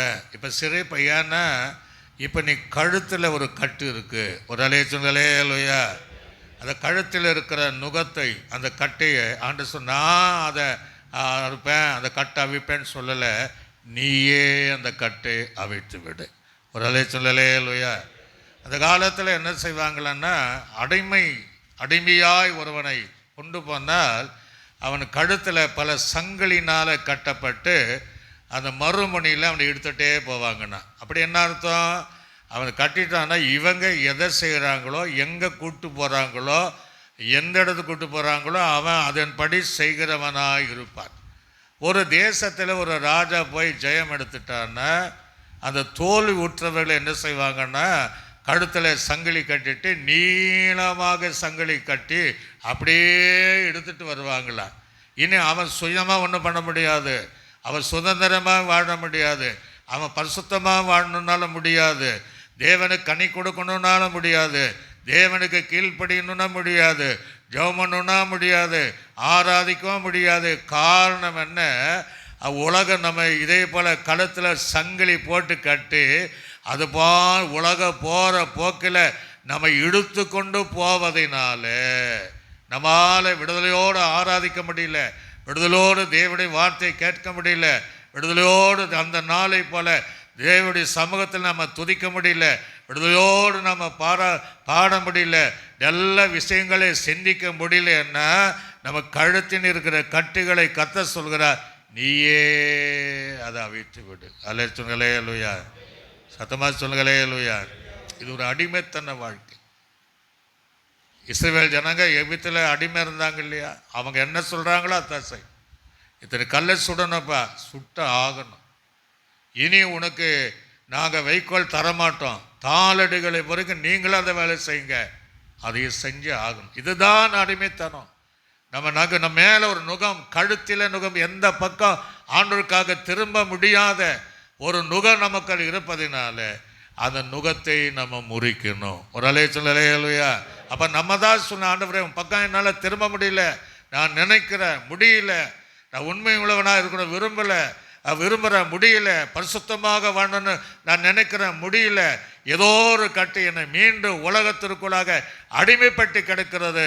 அந்த சங்கிலிகளை நான் உடைப்பதற்கு, அந்த கட்டுகளை அறுப்பதற்கு எனக்கு உதவி செய்யும் ஆண்டவரே என்று சொல்லும்போது இந்த நேரத்தில் நம்முடைய கழுத்தினுடைய கட்டுகளை, அந்த அடிமைத்தனத்துடைய நுகத்தை, அந்த சங்கிலிகளை தேவன் இன்றைக்கு நம்மை அவிழ்த்து மீண்டும் பழைய பெதிச ஜீவியத்திற்குள்ளாக, அந்த வல்லமைக்குள்ளாக, அந்த பலத்திற்குள்ளாக தேவன் நம்மை நடத்த போகிறார். ஒரு அலை சொல்லையா. அதான் சொல்றார், தூசியை உதறி எடும்புகிற. இந்த தூசி என்பது நம்ம சாதாரணமாக நினச்சிடக்கூடாது. 10 வாதைகளை ஒன்று எகிப்தில் தூசி அனுப்பினார். என்ன நடந்தது? எரிமந்தங்களும் கொப்பளங்களும் எகிப்திற்கு மேலே வந்துச்சு. அல்ல சொல்லுங்களே இல்லையா. தூசியோடு வாழ்ந்தால் நம்ம வாழ்க்கை அப்படித்தான், எரிமந்தங்களும் கொப்பளங்களும். சீசர்கள் சொல்கிறாரு, நீ உன் கிராமத்துக்கு போ, உன்னை ஏற்றுக்கொள்ள என்ன வந்துடு, உன் காலில் படிந்திருக்கிற தூசியை உதறு. அல்ல சொல்லலே இல்லையா. அங்கே என்ன நடக்குமா? அந்த பட்டணங்கள் பாடாகி ஒன்றில்லாமல் போயிடுங்கிறார். அப்படிப்பட்ட தூசியோடு நம்ம வாழலாமா? அந்த தூசியோடு நம்ம உறவாடலாமா? அந்த தூசியான வாழ்க்கை நம்ம விரும்பலாமா? அவைகளெல்லாம் நம்மை தண்டிக்க, வேதனைப்படுத்த, தேவையில்லாத வியாதிகளை கொண்டு வர, தேவையில்லாத பிரச்சனைகளை கொண்டு வருகிற இப்பேற்பட்ட அந்த தூசியை உதறி தள்ளிவிடு என்று கர்த்தர் சொல்கிறார். அல்லே சொல்களே அல்லையா. தள்ளிட்டு என்னுடைய வல்லமை எழும்பி செய்யோன்னு, என் வல்லமையை நீ தரித்துக்கொள் என்று கர்த்தருடைய வேதம் நமக்கு சொல்லுவதை பார்க்க முடிகிறது. என்ன நீங்கள் பார்த்தீங்கன்னா, அதே ஏசியாவின் தீர்க்கதரிசி புஸ்தகம் 52ஆம் அதிகாரம் 1ஆம் வசனத்தை வாசிங்க. எழும்பி எழும்பு சீயோனே, தரித்துக்கொள், பரிசுத்த நகரமாகிய எருசலேமே. இப்ப சொல்றாரு, உன் அலங்கார வஸ்திரத்தை உடுத்துக்கொள். அல்லேலூயா அல்லேலூயா. நீ ஒரு காலத்தில் அலங்காரமாக இருந்த, நீ பரிசுத்தமாக இருந்த, இப்போ ரொம்ப தூசினால் அழுக்காக இருக்கிற, உன்னை பார்க்க சகிக்க முடியல. அதனால் நீ அதை உதறி தள்ளினா நான் ஒரு வஸ்திரம் தரப்போகிறேன். ஒரு அல்லேலூயா. நீ இழந்த வஸ்திரத்தை தரப்போகிறேன். அதுதான் உனக்கு அலங்காரமாக இருக்கும். அந்த வஸ்திரம்தான் பரிசுத்த வஸ்திரம். அல்லேலூயா. இப்போ தூசிப்பட்டு அழுக்காகி போச்சு, கந்தலாக இருக்குது, பார்க்கக்கூடிய அழகு கிடையாது, வெறுக்கக்கூடிய சூழல் தான் இருக்கிற. அதனால் வா, நான் உனக்கு அலங்காரமான பரிசுத்த வஸ்திரத்தை தருகிறேன். அல்லேலூயா. அப்படின்னு என்ன அர்த்தம்? ஏற்கனவே நம்ம ஒரு வஸ்திரத்தை இருக்கிறோம், அந்த வஸ்திரம் இப்போ அழுக்காச்சு, தூசியாக இருக்குது, வீட்டில் நம்ம வரோம், பெண் வஸ்திரம் ஃபுல்லாக டஸ்ட் ஆச்சுன்னா வேறு வஸ்திரம் மாற்றணுன்னா அந்த பழைய வஸ்திரத்தை களைத்து போடணும். அதே போல் நம்ம பழைய ஜீவியத்தை ஒரு காலத்தில் நம்ம புதுசாக தான் இருந்தோம், இப்போ அது பழசாகி போச்சு, அதை கழட்டு, நான் உனக்கு புதிய அலங்காரமான பரிசுத்த வஸ்திரத்தை தருகிறேன். அல்லேலூயா. எப்படியோ கெட்டு போகணுன்னு ஆண்டவர் விரும்பலை பாருங்கள். மீண்டும் என் ஜனங்க என் பக்கம் வரணும், மீண்டும் அவங்க வாழ்ந்த வாழ்க்கையை வாழணும், அந்த பரிசுத்தம் என்கிற அலங்கார வாழ்க்கையை வாழணும் என்பதை ஆவலோடு பிரியமாக வைத்ததுனால தான் யார் அப்படி தரா? யார் அப்படி தரா? தேவன் மாத்திரம்தான் அவர் நம்ம தர வல்லவராக இருக்கிறார். அல்லேலூயா. கொலேசருக்கு நிருபம் 2ஆம் அதிகாரம் 11வது வசனத்தை சீக்கிரமாக வாசிங்க. கொலேசருக்கு நிருபம் 2ஆம் அல்லாமலும் நீங்கள் கிறிஸ்துவை பற்றி விருத்த சேதனத்தினாலே மாம்சத்துக்குரிய நல்ல கவனிங்க, மாம்சத்துக்குரிய பாவ சரீரத்தை களைந்து விட்டதினால் கையால் செய்யப்படாத போதும். அப்ப எதை சொல்றாரு? எந்த வஸ்திரம்? பாவ சரீரத்தில் உண்டாகிற மாம்சீக வஸ்திரத்தை களைத்து போடுங்கள். ஒரு அலைய சொல்லலையா? அப்போதாங்க இந்த புதிய வஸ்திரத்தை நம்ம பெற்றுக்கொள்ள முடியும். ஒரு காலத்தில் இருந்தது, இப்போ அந்த வஸ்திரங்கள் அழுக்காக இருக்குது, அது தூசியாக இருக்குது. தூசியாகி நம்ம ஒரு வெண் வஸ்திரம் போய் ஃபுல்லாக தூசினா வெளியே போனால் யாராவது பார்ப்பாங்களா? போறாப்பார் அப்படிம்பாங்க, போறாம என்னத்தை அப்படிம்பாங்க.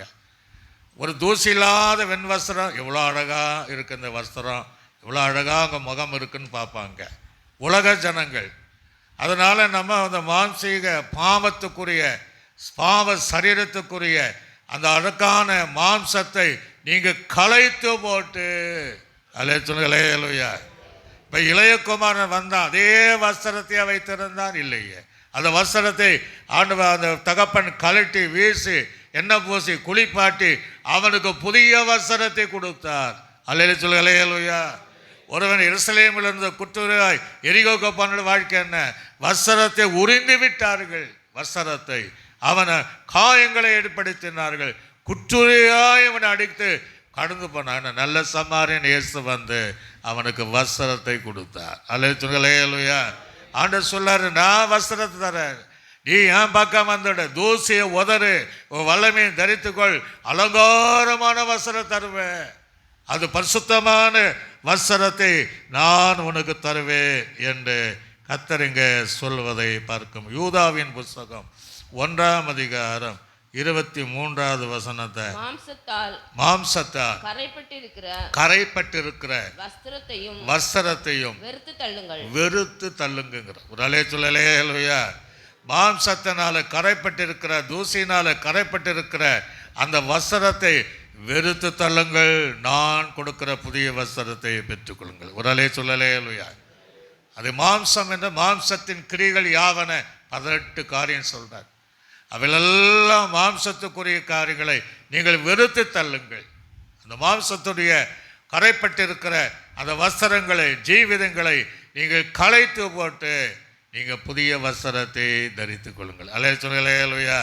இஸ்ரவேல் ஜனங்களுடைய வஸ்திரம் பழசாக ஆகலைன்னு தான் பைபிள் இருக்கு. ஆனால் ஜீவிதம் பழசாகி போச்சு, எண்ணங்கள் பழசாகி போச்சு. ஆக நம்ம வாழ்க்கையில் அந்த மாம்சத்துக்குரிய சரீரத்துடைய அந்த அழுக்கான கரைப்பட்டிருக்கிற வஸ்திரத்தை களைத்து தேவன் தருகிற புதிய வஸ்திரத்தை பெற்றுக்கொள்ள வேண்டும். அல்லேலூயா. அதே வேதம் சொல்லுகிறது. யாக்கோபுக்கு நிருபம் 5ஆம் அதிகாரம் 1ஆம் வசனத்தை 2ஆம் வசனத்தை சீக்கிரமா வாசிங்க. நல்ல ஐஸ்வர்யவான்களே கேளுங்கள். இது ஐஸ்வர்யத்தினால கூட வஸ்திரம் போயிடும். கேளுங்கள், உங்கள் மேல் வரும் நிர்பந்தங்களின் நிமித்தம். ஐஸ்வர்யத்தினால வேண்டான்னு சொல்லல, தங்களுக்கென்றே ஐஸ்வர்யம் வைக்கணும் பாருங்க. நிர்பந்தத்தின் நிமித்தம் அலறி அழுங்கள். உங்கள் ஐஸ்வர்யம் அழிந்து, உங்களுடைய ஐஸ்வர்யத்தை நம்பியிருந்தா அது அழிந்து, உங்கள் வஸ்திரங்கள் பொட்டரித்து போயின. எப்படி பொட்டரித்துன? அப்படி ஓட்ட ஓட்ட ஓட்ட ஓட்டியா போயிடுமா? அப்படி ஜீவிதங்கள் எனக்கு அப்படித்தான். சிலர் வஸ்திரத்தை பார்த்தீங்கன்னா பல இடத்துல கிழிஞ்சிருக்கு பாருங்க. ஐஸ்வர்யம் வேண்டான்னு சொல்லலை, நம்முடைய கர்த்தர் ஐஸ்வர்ய சம்பன்னர். அல்லேலூயா. ஒருவன் வந்து களஞ்சியத்தை மதிக்கடனேன்னு சொன்னார் இல்லையா? நீ எல்லைகளை பதிலாக்கி களஞ்சியத்தை அவன் பார்த்து பண்டகச்சு கட்டினா பாருங்க. அப்படி அல்ல, தேவனுக்கு கொடுக்குற ஐஸ்வர்யம் சொல்லலை, தனக்கென்று வைக்கிற ஐஸ்வர்யத்தின் வாடின்படினா அவருடைய வாழ்க்கை பொட்டரித்த வஸ்திரம் போல் இருக்குமா? ஒரு அலை சொல்லலையா? இவைகளெல்லாம் கலைத்து தேவன் தருகிற அந்த வஸ்திரத்தை தரித்து கொள்ள வேண்டும் என்று சொல்லுகிறார். அந்த வஸ்திரத்துக்கு ஒரு பேர் சொல்கிறாரு. அங்கே பரிசுத்த நகரமாக எருசலேமே, உன் அலங்கார வஸ்திரத்தை நீ உடுத்துக்கொள். அப்போ எது அலங்காரம் அப்படின்னா, நீங்கள் சங்கீதத்தின் புஸ்தகம் 29ஆம் அதிகாரம் 2ஆம் வசனத்தை வாசிங்க. 29:2. கர்த்தருடைய நாமத்துக்குரிய மகிமையை, கர்த்தருடைய நாமத்துக்குரிய மகிமையை அவருக்கு செலுத்துங்கள். பரிசுத்த அலங்காரத்துடன். அப்ப எதுங்க? பரிசுத்த அலங்காரத்துடன் கர்த்தரை தொழுது கொள்ளுங்கள். ஒரு சொல்லலையா? அப்ப இந்த அலங்காரம் என்ன வஸ்திரம்? பரிசுத்தம் என்கிற வஸ்திரம். இந்த பரிசுத்தமான வஸ்திரத்தை தரித்து கொண்டு, இதுதான் நமக்கு அலங்காரம். எது அலங்காரம்? பரிசுத்த அலங்காரத்துடனே அவரை நீங்கள் என்ன செய்யுங்க? சேவிக்கணும். பயத்துடனும் நடக்கத்துடனும் பரிசுத்த. அப்போ தேவனை எப்படி செய்யணும்? எது அலங்காரம்? நமக்கு பரிசுத்தம்தான் அலங்காரம். அல்லேலூயா. நான் சொல்கிறேன் இல்லையா, நான் பரிசுத்தனாக இருப்பதை போல நீங்கள் எல்லாரும் நடக்க எல்லாவற்றிலும் பரிசுத்தமாக இருக்கு. ஆக தேவனை என்ன சொல்றாருன்னா, ஒரு காலத்தில் பரிசுத்தமாக இருந்தோம், பரிசுத்துக்கு எதிராக நம்ம எதை செய்யலை. பரிசுத்தமான தேவனை சுத்தமுள்ள இருதயத்தோடு நம்ம அவரை ஆராதித்தோம், அதனால் அவரை தரிசித்தோம். இன்னைக்கு நம்முடைய உள்ளங்கள் பரிசுத்தம் இல்லை. சங்கீதத்தில் நம்ம தியானித்தோம், அவர் நம்முடைய எல்லா அப்படி இமைகள் அப்படி கண்கள் நம்மை சோதித்து அறிகிறது. அல்லேலூயா. நம்ம எப்படி பரிசுத்தமாக இருக்கிறோம், இன்னைக்கு எப்படி பரிசுத்தமாக ஆராதிக்கும், வரும்போதெல்லாம் பரிசுத்த சிந்தனை நமக்கு இருக்கிறதா? பரிசுத்தமான தேவனை, அந்த பரிசுத்தம் என்கிற வஸ்திரத்தை உடுத்தி அலங்காரத்துடனே அந்த தேவனை ஆராதிக்கிறோமா என்று கர்த்தர் நம்மிடத்திலே பார்க்கிறார். அல்லேலூயா. அதுக்கு பேர் பரிசுத்த வஸ்திரம் என்று சொல்லப்படுகிறது. நீங்கள் யாத்திரியாகமம் 28ஆம் அதிகாரம் 2ஆம் வசனத்தை வாசிங்க பாப்பா. யாத்திரியாகமம் 28.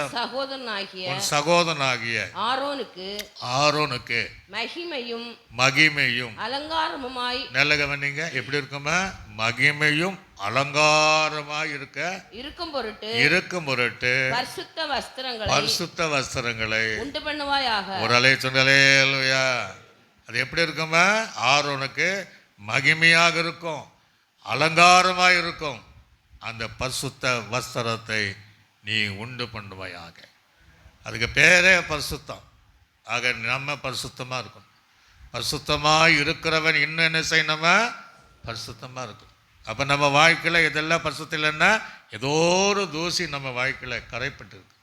அதை உதறி தள்ளுங்க, தேவனுக்காக எழும்புங்க, அதை வல்லமையை தரித்து கொள்ளுங்க. நம்முடைய நுகத்தினுடைய கட்டுகளை நீங்களே அறுத்து விடுங்க. எதனால கர்த்தருக்குள்ளாக பிரியமாக வாழ முடியல அப்படின்னா கர்த்தர் நமக்கு ஒரு புதிய வஸ்திரத்தை தருகிறார். அல்லேலூயா.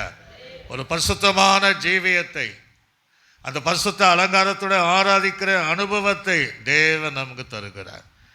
சங்கீதத்தில் 93ஆம் சங்கீதம் 5ஆம் வசனத்தை கூட வாசிங்க. 93. உம்முடைய சாட்சிகள் மிகவும் உண்மை உள்ளவைகள். கர்த்தாவே பரிசுத்தமானது நித்திய நாளாக ஆலயத்தின் அலங்காரம். ஒரு அலை சொல்லலையா? எது அலங்காரம்?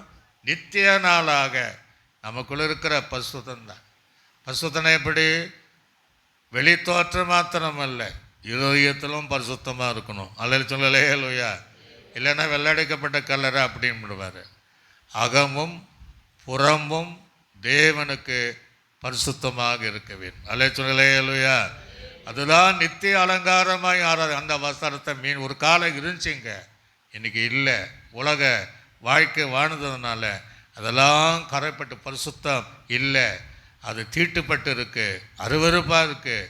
இன்னும் சொல்ல போனால் அது அசுத்தமாக இருக்கிறது. மீண்டும் தேவன் நம்மை அழைக்கிறார். அல்லேலூயா. மீண்டும் அந்த இழந்தவை நான் தருவேன்னு சொல்றாரு. ஆக நாம் அதை பெற்றுக்கொண்டு தேவனை நாம் ஆராதிக்க போகிறோம்.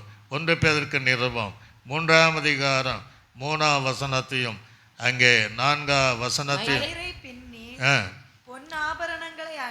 பொன்னாபரணங்களை அணிந்து உயர்ந்த வஸ்திரங்களை உடுத்துக் கொள்ளுதல் ஆகிய உயர்ந்த வஸ்திரத்தை உடுத்துக் கொள்ளுதலாகிய புறம்பான இதை புறமான அலங்கரிப்புட்டார். காஸ்ட்லி தகுதிக்கேற்ற வஸ்திரம் இருக்கு. அதனால நிறைய தகுதிக்கு மிஞ்சி நான் பண்ணான்னா இதெல்லாம் புறம்பான அலங்கரிப்பு. அல்லேலூயா. இதை ஆண்டு சொல்லலைங்க, அது பார்த்தா அப்படி இருப்பாங்க, அதை சொல்லலை. அடுத்து என்ன சொல்றாரு? உங்களுக்கு அலங்காரமா இராமல், அது உங்களுக்கு அலங்காரமா இல்லை, இராமல் அழியாத அலங்கரிப்பா அழியாத அலங்காரம் ஒன்று இருக்கான். அழியவே இதெல்லாம் ஒரு நாள் அழிஞ்சிடும். எவ்வளோ காஸ்ட்லி வஸ்திரத்தை கொடுத்தாலும் ஒரு நாள் அது கிழிஞ்சிடும். எவ்வளோ நம்ம ஆபரணங்களால் என்னதான் பண்ணாலும் அது ஒரு நாள் சீப்போன போயிடும். வாட்ஸ்அப்பில் நூதனமான ஒரு செய்தி வருகிறது, அதுதான் உண்மை. அவர் சொல்கிறார், ஒரு நாட்டு வைத்தியக்காரரு, நீங்கள்லாம் அந்த தங்கத்தை வாங்காதீங்க, எல்லாம் நீங்கள் இந்த மாதிரி பொருளை வாங்குங்க அப்படின்னா இன்னும் வருகிற காலத்தில் பவுனு 300 ரூபாய் ஆகிடும். எல்லாம் முகத்தில் சந்தோஷப்பாருங்க, 300 ரூபாய் ஆகிடும், அதெல்லாம் தூக்கி வீசுவாங்கன்னு யாக்கோபிலேயே எழுதியிருக்கிறார். ஒரு அல்லேலூயா. ஏன்னா பாதரசத்தினால இப்போ தங்கத்தை ஒரிஜினல் கிடையாது, அதனால் உங்களுக்கு ஏமாத்துகிற வேலை. தயவு செய்து நீங்கள் அதை என்ன செய்யாதீங்க, அவன் விளம்பரம் பண்ணிட்டு இருக்கிறான், அதுதான் உண்மை. அதெல்லாம் ஒரு நாள் அழிந்து பொட்டெரித்து போய்விடும். அல்லேலூயா.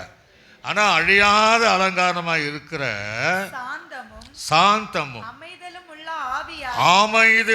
ஆவியே, சாந்தமும் அமைதியுமுள்ள ஆவியே,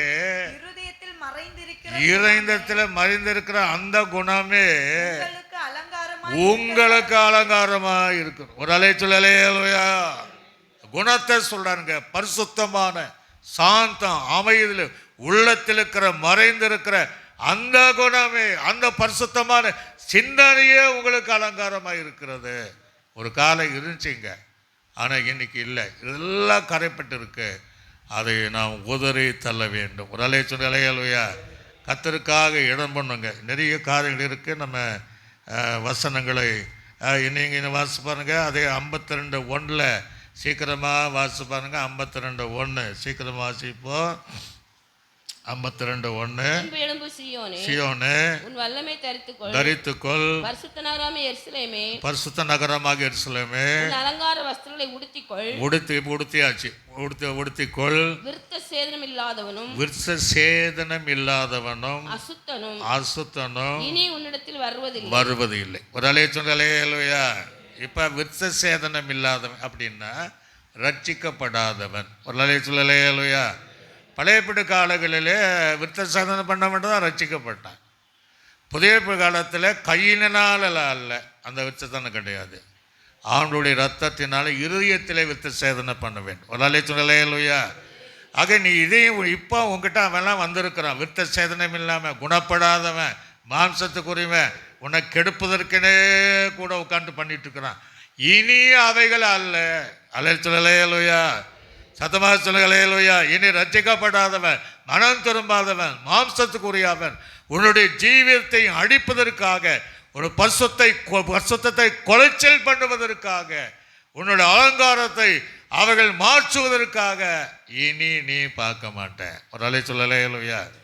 அதில் ரோமருக்கு எழுதுறார் பாருங்க. 1ஆம் அதிகாரம், ரோமருக்கு 2ஆம் அதிகாரம் 28ஆம் வசனம் 29வது. ஆதலால் புறம்பாக யூதனானவன் யூதன் அல்ல, புறம்பானது கிடையாதுங்க. ஏற்கனவே யூதன் அல்ல, புறமான மாம்சத்தில் செய்யப்படும் விருத்த சேதனமும் விருத்த சேதனம் அல்ல, உள்ளத்திலே யூதனானவன் உள்ளத்திலே யூதனானவன் யூதன் யூதன் எழுத்தின்படி உண்டாகாமல் எழுத்தின்படி உண்டாகாமல் ஆவின்படி ஆவியின்படி இருதயத்தில் உண்டாகும் இருதயத்தில் உண்டாகும் விருத்த சேதனமே விருத்த சேதனமே. விருத்த சேதனம். விருத்தம். ஒரு அலைச்சலே அல்லையா? அப்ப இருதயத்திலே உண்டாகிற பரிசுத்தம். ஆக இனி அந்த விருத்த சேதனம் இல்லாதவன், மாம்சத்துக்குரியவன், பாவ வாழ்க்கை வடுகிறவன், தவறான ஆலோசனை சொல்லுகிறவன், தவறாக நம்மை நடத்துகிறவன் இனி வரமாட்டான். ஒரு அலை சொல்லலே இல்லையா? கையில சொல்லலே இல்லையா? அந்த வசனத்தை சொல்றாரு, அசுத்தனும் உன்னிடத்தில். அந்த வசனத்தை வாசிங்க. அசுத்தனும் உன்னிடத்தில் 52:1 அவன் வருவது இல்லை என்று சொல்லுகிறார். எது அப்போ நம்மை தீட்டுப்படுத்துகிறது? அசுத்தமான ஜீவன். ஆண்டு சொல்கிறார் இல்லையா, நான் உங்களை அசுத்தத்திற்காக அல்ல, உங்களை பரிசுத்தத்திற்காகவே தெரிந்து கொண்டேன். அல்லே சொல்களே இல்லையா? ஆட்டுக்கும் பன்னிக்கும் என்ன வித்தியாசம்னா, இந்த பன்னி என்ன செய்யணும்னா, அது எங்கள் சாக்கடையில் தான் உழுகும். உளுந்து ரொம்ப புரண்டு வரும். இந்த ஆடு சில நேரங்களில் ஏதாவது சாக்கடை மேலே பட்டுச்சுன்னா அது சும்மா இருக்காது, உதறி தள்ளும். உடலை சொல்களே இல்லையா? அதுக்கு 2 குணம் அப்படின்னா, அதனால அந்த மாம்சத்துக்குரியவன், அந்த சுபாவம் உடையவன், அந்த அசுத்தம் இல்லாதவன் உன்னுடைய வழியில் இனி வருவது இல்லை. அல்லே சொல்களே இல்லையா? அசுத்தம் என்பது தீட்டு. அதை மாத்திரம் வாசித்து நம்ம முடிக்க போகிறோம். வெளிப்படுத்தல் விசேஷத்தில் 22ஆம் அதிகாரம் அதில் 15வது வசனத்தை வாசிங்க. நாய்கள் அப்படிங்கிறார். முதலாவது சொல்கிறார், நாய் என்பது எதை காட்டுகிறதுன்னா, நாய்களும் நாய்கள் என்பது பின்மாற்றம் உள்ளவர்கள். உரலை சொல்லலே இல்லையா? நாய் தன் கக்கினதை தின்னுமா. அப்போ நாய்கள் என்பது பின்மாற்றக்காரர்கள் தான் அசுத்தமானவர்கள், அவர்கள் தீட்டானவர்கள். 2வது சூனியக்காரனை 2 பண்ணுவது. அலைச்சல்களே இல்லையா? சபையை 2 பண்ணிடுவாங்க, குடும்பத்தை 2 பண்ணிடுவாங்க. 2 பண்ணுவது பில்லி சூனியத்திற்கு அடையாளம் என்று வேதம் சொல்லுகிறது. இவர்களும் உன்கிட்ட வரமாட்டாங்க. 3வது விபச்சாரக்காரன். உலக சிநேகமே விபச்சாரன் இருக்கு. உலகத்தை நேசிக்கிறவர்கள், கர்த்தரை நேசிக்காதவர்கள், அவர்கள் விபச்சாரம் செய்வதற்கு அடையாளமாய் அங்கே சொல்லப்பட்டிருக்கிறது. கொலைபாதகன் யார்? மனுஷனை பகைக்கிறவனே கொலைபாதகன். அவன் இருளிலே இருந்த இருளிலே என்ன செய்கிறார்? நடக்கிறான். அப்போ யாரெல்லாம் அந்த பகை உணர்வு யார் மேலே வச்சிருக்கிறோமோ அவர் கொலைபாதர்கள். அங்கே அவர்கள் அசுத்தமானவர்கள், தீட்டானவர்கள், அருவருப்பானவர்கள், பரலோகராஜ்யக்கும் போக முடியாது. அடுத்தது விக்கிர ஆராதனை. பொருளாசை என்ற விக்கிர ஆராதனை. பொருளாசை உள்ளவர்களை சொல்லுகிறார். அவள் விக்கிர அவர்களும் போக முடியாது.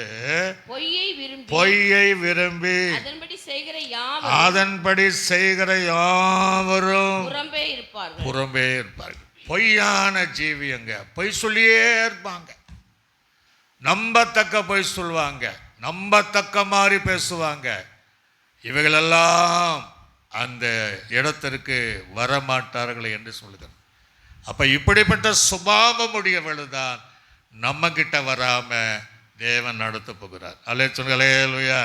அதனால தான் சொல்றாரு, எழும்பு சீயோனே. அந்த வசனத்தை வாசித்து நான் முடிக்க போறேன். ஏசாயாவின் தீர்க்கதரிசி புஸ்தகம் 52:1-2 வாசிங்க. எழும்பு எழும்பு சீயோனே, உன் வல்லமை நீ தரித்துக்கொள். பரிசுத்த நகரமாகிய எருசலேமே, உன் அலங்கார வஸ்திரத்தை உடுத்திக்கொள். விருத்த சேதனம் இல்லாதவனும் அசுத்தனும் இனி உன்னிடத்தில் வருவது இல்லை. முதலை சொல்லலே இல்லையா? வருவது இல்லை. தூசியை உதறிவிட்டு இழந்திரு. எருசலேமே, வீட்டில் எங்க இருக்கணுமா? சபையில இரு. சபையில வீட்டிரு. சிறைப்பட்டு போன சீயோன் குமாரத்தியே, தேவ பிள்ளையே, நீ ஏதோ சிறைப்பட்டு இருக்கிற உன் கழுத்தில் உள்ள கட்டுகளை நீ அவிழ்த்து விடு என்று கர்த்தர் சொல்கிறார். அப்படியே எழும்பி நின்று எந்தெந்த தூசியை உதறணுமோ அப்படி உதறி தள்ளி ஆண்டவரோடு கூட அந்த பழைய பெருசு ஜீவியத்திற்குள்ளாக வரும்படியாக ஆண்டு சமூகத்தில் நம்ம நெருங்கி வருகிற எந்த காரியம் என்னால் நம்ம ஆவிக்குரிய வாழ்க்கையை சேதப்படுத்துகிற எந்த காரியம் என்னால் அதை உதறி தள்ளிவிட்டு ஆண்டவருக்கு பிரியமாய் நுகத்தின் கட்டுகளை அவிழ்த்து விடு, மாம்சத்துக்குரிய வஸ்திரங்களை களைத்து போடு. நான் உனக்கு அலங்காரமான பரிசுத்த வஸ்திரம் தரேன், மீண்டும் வல்லமையை நான் தரேன். நித்த சேதனை இல்லாமனும் அசுத்தவனும் உன் பக்கம் வரவே மாட்டான். நீ எனக்கு பிரியமாக இருப்ப, நான் விரும்புகிற பரிசுத்தமாக நீ வாழ்வே என்று கர்த்தர் நம்மோடு கூட பேசுகிறார். அப்படியே ஒப்பு கொடுத்து பிரியமானவரே உன் ஆத்துமா வாழ்வது போல் எல்லாவற்றிலும் வாழ்ந்து சுகமாயிடும் மகனே. பிரியமானவரே உன் ஆத்துமா வாழ்வது போல் நீ எல்லாவற்றிலும் வாழ்ந்து சுகமாயிடும் மகனே. வாழ்க்கை என்பது போராட்டமே, நல்லதொரு போராட்டமே. வாழ்க்கை என்பது போராட்டமே, நல்லதொரு போராட்டமே. ஆவிதர் பட்டயத்தை ஆவிதர் பட்டயத்தை எடுத்து போராட் வெற்றி பெறு நீ எடுத்து. பிரியமானவனே உன் ஆத்துமா வாழ்வது போல் நீ எல்லாவற்றிலும் வாழ்ந்து சுகமாயிரு மகனே. பிரயாணத்தில் மேடு வந்து பள்ளங்களும் உண்டு, பிரயாணத்தில் மேடு வந்து பள்ளங்களும் உண்டு.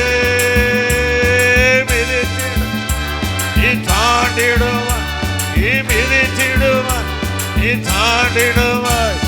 மான்கால்கள் உனக்கொண்டு மறவாது, நீ மான்கால்கள் உனக்கொண்டு. ஓ பிரியமானவனே உன் ஆத்துமா வாழ்வது போல் எல்லாவற்றிலும் வாழ்ந்து சுகமாய். நீ ஓட்ட பந்தயம் நீ ஓடுகிறாய், ஒழுகின்படி ஓடு மகனே. ஓட்ட நீ ஓடுகிறாய், ஒழுங்கின்படி ஓடு மகளே. நெருங்கி வரும் பாவங்களை நீ நெருங்கி வரும் பாவங்களை நீ உதறி தள்ளிவிட்டு ஓடு மகன், நீ உதறி தள்ளிவிட்டு. ஓ பிரியமானவனே உன் ஆத்துமா வாழ்வது போல் நீ எல்லாவற்றிலும் வாழ்ந்து சுகமானே. பிரியமானவனே உன் ஆத்துமா வாழ்வது போல் நீ எல்லாவற்றிலும் வாழ்ந்து சுகமாயிரு மகனே. எல்லா தூசியை உதறி தள்ளிவிட்டு தேவன் தருகிற வல்லமை தரித்து புதிய வஸ்திரத்தை தரித்து கொள்ள ஒப்பு கொடுத்து எல்லாம் சோத்திர பண்ணுங்க பார்ப்போம். சோத்திர ஆண்டவரை கேட்கிற தேவ பிள்ளைகளும் கர்த்தர் உங்களை வல்லமையால் நிரப்ப போகிறார். மாம்சீக சரீரத்தில் இருக்கிற இந்த பாவ சரீரத்தினுடைய வஸ்திரங்களை அவரை ஒழித்து புதிய வஸ்திரத்தை தேவன் தரப்புகிறார். பிதாவாகிய தேவனை நாம் சோத்திர பண்ணுவோம். சோத்திரம் சோத்திரம். கர்த்தராகிய இயேசு கிறிஸ்துவை நாம் சோத்திர பண்ணுவோம். சோத்திரம். நம்மை ஆற்றி தேற்றி வழிநடத்தின பரிசுத்தாவியானவரை சோத்திர பண்ணுவோம். நல்ல ஆண்டவரே நன்றி செலுத்துகிறோம். இன்றைக்கு ஏசாயாவின் தீர்க்கதரிசியின் மூலமாக 52:1-2 நாங்கள் தியானித்தோம். எங்களை சுற்றி இருக்கிற எங்களை அறியாமையினாலும் அல்லது உட்கார இடம் நாங்கள் பார்த்து உட்காராமல் இருப்பதினாலும் சில தூசியான உலக மண்ணின் சுபாவங்கள் எங்களுக்குள்ளாக பலரினாலும் பல விதத்திலும் வந்தாலும் இன்றைக்கு உதறி தள்ளிவிட்டு உடைய வல்லமை தரித்து கொண்டு பரிசுத்த அலங்காரமாகிய வஸ்திரத்தை உடுத்தி தேவனுக்கு பிரியமாக ஜீவிக்க எங்களை அர்ப்பணிக்கிறோம். சிம்சோன் எழுந்து போன அந்த பலத்தை மீண்டும் பெற்றுக்கொண்டதைப் போல கர்த்தருடைய பிள்ளைகளுக்கு தந்து கேட்கிற யாவருக்கு தந்து நடத்துவீரார். இயேசு கிறிஸ்துவின் நாமத்தில் ஜெபிக்கும் நல்ல பிதாவே ஆமென். என் ஆத்துமாவே என் முழு உலமையோட பரிசுத்த நாமத்தை என் ஆத்துமாவே கர்த்தர் செய்த சகலங்கள் மறவாதே ஆமென். கர்த்தராகிய இயேசுவின் கிருபையும் பிதாவாக தேவனுடைய அன்பும் பரிசுத்த ஆவியானுடைய அந்நிய ஐக்கியம் சந்தோஷ சமாதானம் அனைவரோடு சகல பரிசுத்தவான்களோடு ஆண்டவராக இயேசு கிறிஸ்து வருகை மறைந்தோம் சதா கால என்னை நம்மோடு கூட இருப்பதாக. அல்லேலூயா அல்லேலூயா அல்லேலூயா. கர்த்தர் உங்களை யாவரையும் ஆசீர்வதிப்பார்.